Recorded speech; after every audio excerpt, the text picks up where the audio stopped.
नमस्कार प्यारे बच्चों, कक्षा 10 विज्ञान में आप सभी का स्वागत है। आज हम अध्याय नंबर 5 तत्वों का आवर्त वर्गीकरण पढ़ेंगे। मैं हूं आपकी न्यू साइंस टीचर रश्मि शर्मा। तत्वों को क्या होते हैं और उनका वर्गीकरण हम क्यों करते हैं? तत्व जो होते हैं वे अ, एक ही प्रकार के परमाणु के बने होते हैं। तत्व 118 तत्व पूरी पृथ्वी में 118 तत्व पाए जाते हैं और इन तत्वों को अव्यवस्थित क्रम से व्यवस्थित क्रम में लगाने के लिए हम वर्गीकरण करते हैं। जैसे पी ब्लॉक एलिमेंट्स हैं, एस ब्लॉक एलिमेंट्स हैं, उसके बाद मेटलॉइड्स हैं, मेटल्स हैं, नॉन मेटल्स हैं, हैलोजन्स हैं, नोबल गैसेस हैं। इसलिए हमने सभी तत्वों को ग्रुप में डिवाइड कर दिया होता है ताकि वे जो सेम तत्व हैं वे एक साथ मिल जाएं हमें और हम उनकी प्रॉपर्टीज़ को स्टडी कर सकें। तत्वों की परिभाषा क्या है? एक ही प्रकार के परमाणु से बनने वाले शुद्ध पदार्थों को हम तत्व कहते हैं, जैसे हाइड्रोजन, नाइट्रोजन, ऑक्सीजन, सिलिकॉन आदि कुछ तत्व हैं। वर्गीकरण कितने प्रकार का होता है? वर्गीकरण 4 प्रकार का होता है। सबसे पहले डोबराइनर ने दिया था वर्गीकरण, उसके बाद न्यूलैंड ने दिया था, उसके बाद मैंडलीफ ने, और फिर उसके बाद आई थी आधुनिक आवर्त सारणी यानी मॉडर्न पीरियोडिक टेबल। तो डोबराइनर की ट्रिक यानी डोबराइनर की क्लासिफिकेशन क्या थी? उसके अनुसार डोबराइनर की क्लासिफिकेशन के अनुसार जब तीन तत्वों को उनके बढ़ते परमाणु द्रव्यमान के अनुसार लगाया जाता है तो जो बीच वाला तत्व होता है उसका परमाणु द्रव्यमान पहले और तीसरे तत्व के परमाणु द्रव्यमान का औसत होता है। जैसे लिथियम और पोटेशियम का औसत जो है द्रव्यमान सोडियम के द्रव्यमान के बराबर आएगा। कैल्शियम और बेरियम का औसत द्रव्यमान स्ट्रोंशियम के द्रव्यमान के औसत में आएगा, और क्लोरीन और आयोडीन का औसत जो है वो ब्रोमीन के परमाणु द्रव्यमान के बराबर आएगा। नेक्स्ट है डोबराइनर त्रिक के क्या दोष थे कि इसमें बहुत कम तत्व भी पाए गए थे और ये सभी तत्वों पे उपयोगी नहीं था। फिर है न्यूलैंड का अष्टक सिद्धांत। न्यूलैंड ने क्या कहा था कि उस समय 56 तत्व थे और उन तत्वों को जब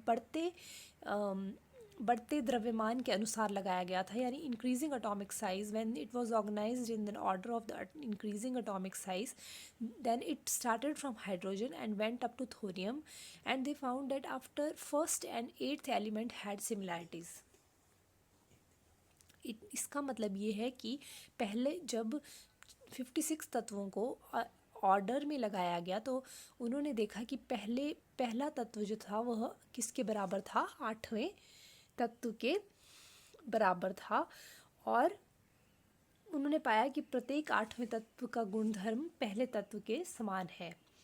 अब न्यूलैंड के अष्टक सिद्धांत की क्या क्या दोष थी और क्या क्या सीमाएं थी? ये केवल कैल्शियम तक लागू होता था, ये केवल हल्के तत्वों पे लागू होता था, और इन्होंने कोबाल्ट और निकल को क्लोरीन और फ्लोरीन के साथ ही अरेंज कर दिया था, जबकि क्लोरीन और फ्लोरीन बिल्कुल अलग होते हैं। नेक्स्ट है मेंडलीव की आवर्त सारणी। मेंडलीव की आवर्त सारणी के क्या क्या गुण थे? मेंडलीव ने परमाणु द्रव्यमान के अनुसार तत्वों को लगाया था और उसने फिर क्या किया था? ये देखो नीचे टेबल बना हुआ है। ये तत्व जो है वो बढ़ते परमाणु द्रव्यमान के अनुसार लगे हैं, और जो लेफ़्ट टू राइट है उन्हें हम आवर्त कहते हैं और टॉप टू बॉटम वालों को हम ग्रुप कहते हैं। तो मेंडलीव की आवर्त सारणी में 8 ग्रुप थे और 6 आवर्त थे। मेंडलीव की आवर्त सारणी की उपलब्धियाँ क्या क्या थी?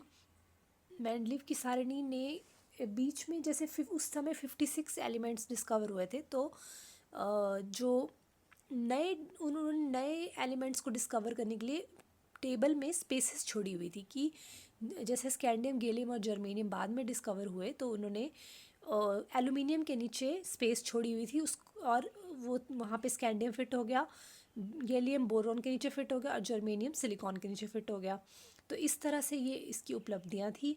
सेकंड था कि जो ज़्यादा भारी तत्व थे वो कम भारी तत्वों से पहले रखे गए थे। जैसे कोबाल्ट जो था वह निकल से पहले रखा गया था। तो बाद में ये पता चला कि एक्चुअली सारिणी में ऐसे ही होना चाहिए था। और लास्ट था कि रिक्त स्थान छोड़ा गया था, ये मैंने आपको पहले ही बता दिया था। मैंडलीफ के वर्गीकरण की क्या क्या सीमाएं थी। मैंडलीफ ने हाइड्रोजन को सही स्थान नहीं दिया। हाइड्रोजन जो है वह धातु और अधातु दोनों के साथ अभिक्रिया करता है। हैलोजन ऑक्सीजन के साथ यौगिक बनाता है और हाइड्रोजन जो है वह क्या है, सहसंयोजक यौगिक बनाता है। परंतु हाइड्रोजन को उन्होंने सही स्थान नहीं दिया था। हाइड्रोजन की प्लेस निश्चित नहीं थी टेबल में। और दूसरा था कि समस्थानिक होते हैं जिनका परमाणु द्रव्यमान समान होता है लेकिन परमाणु भार समान होता है लेकिन परमाणु संख्या अलग होती है, तो उनको समस्थानिक बोलते हैं। तो मैंडलीफ जैसे कि क्लोरीन के 2 समस्थानिक होते हैं, क्लोरीन 37.5 और 35। तो क्लोरीन के परमाणु जो है वह 2 तरह से पाए जाते हैं, या तो उनका परमाणु भार जो है या परमाणु द्रव्यमान 35.5 होगा या 37 होगा। तो ऐसे तत्वों को जिनके समस्थानिक होते हैं उनको मैंडलीफ जो है वह वर्गीकरण नहीं कर पाया था। अब है आधुनिक आवर्त सारणी। ये मोज़ले ने दी थी 1913 में आधुनिक आवर्त सारणी। इसमें परमाणु द्रव्यमान के बढ़ते क्रम के आरोही क्रम में लगाने के बदले जो परमाणु संख्या थी उसके आरोही क्रम में तत्वों को लगाया गया था और कहा गया था कि तत्वों के गुणधर्म उनके परमाणु संख्या का आवर्त फलन है। जैसे आप देखिए यहाँ पे इस पीरियोडिक टेबल की क्या क्या एडवांटेजेस थी कि हाइड्रोजन को इन्होंने सबसे ऊपर रखा है। हाइड्रोजन की मतलब हाइड्रोजन को उसने सबसे ऊपर रखा था, तो ये एडवांटेज थी। समस्थानिक जैसे क्लोरीन के आइसोटोप्स होते हैं 35, हाइड्रोजन के 3 आइसोटोप होते हैं, प्रोटियम, ड्यूटेरियम और ट्रिटियम, ये सारे भी एडजस्ट हो गए थे इस टेबल में। क्लोरीन के 2 आइसोटोप होते हैं 35.5 और 37, तो वो भी सही ढंग से एडजस्ट हो गए थे, तो इसलिए इसको पीरियोडिक टेबल की ये एडवांटेजेस थी।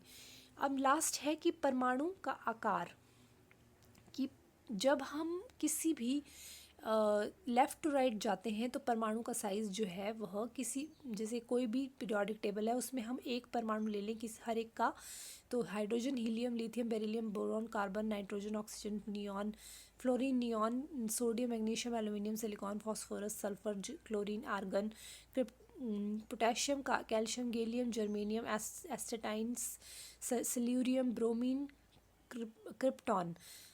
तो ये इस तरह से आप देखेंगे कि rubidium, strontium, indium, titanium, tellurium, tin, iodine, xenon, ये इनके नाम हैं। Caesium, barium, tellurium, lead, bismuth, polonium, astatine और रेडॉन। तो ऊपर से हाइड्रोजन टू सीजियम जो है वह जब ऊपर से नीचे आते हैं तो साइज़ बढ़ता है, और लिथियम टू नियॉन जब जा रहे हैं तो साइज़ घटता जा रहा है, क्योंकि देखिए हाइड्रोजन में एक प्रोटॉन और एक इलेक्ट्रॉन है, तो एक प्रोटॉन और एक इलेक्ट्रॉन आपस में एक दूसरे को अट्रैक्ट करेंगे तो साइज़ छोटा रहेगा। लेकिन लिथियम में 3 प्रोटॉन और 3 इलेक्ट्रॉन हैं, और 3 इलेक्ट्रॉन भी बाहर एक ही शेल में है, तो एक ही शेल यानी एक ही कोश में 3 इलेक्ट्रॉन घूम रहे हैं, और 3 प्रोटॉन जो है वह नाभिक यानी न्यूक्लियस में है। तो फिर क्या हो रहा है कि जो लिथियम टू नियॉन है, शेल्स यानी कोश नहीं बढ़ रहे, कोश उतने ही हैं, और सिर्फ क्या हो रहा है, सिर्फ कोश नहीं बढ़ रहे, सिर्फ प्रोटॉन की संख्या बढ़ रही है। तो प्रोटॉन की संख्या जो है बढ़ते बढ़ते एक ही कोश के इलेक्ट्रॉन को अट्रैक्ट कर रही है, और इसकी वजह से साइज़ नहीं बढ़ पा रहा। लेकिन हाइड्रोजन टू सीजियम जब हम जाते हैं तो हाइड्रोजन में सीजियम तक क्या हो जाता है, कोश बाहर को बढ़ते जाते हैं और इलेक्ट्रॉन बाहर के कोशों में जाते हैं। इलेक्ट्रॉन की संख्या भी ज़्यादा है और प्रोटॉन की संख्या भी ज़्यादा है, किंतु बाहर वाले कोशों के इलेक्ट्रॉन्स को अंदर वाले प्रोटॉन्स जो हैं वो अट्रैक्ट नहीं कर पाते, जिस वजह से परमाणु साइज जो है वह उतना ही रहता है। परमाणु साइज नीचे को बढ़ रहा है और टॉप टू बॉटम बढ़ रहा है और लेफ्ट टू राइट घट रहा है। थैंक यू बच्चों।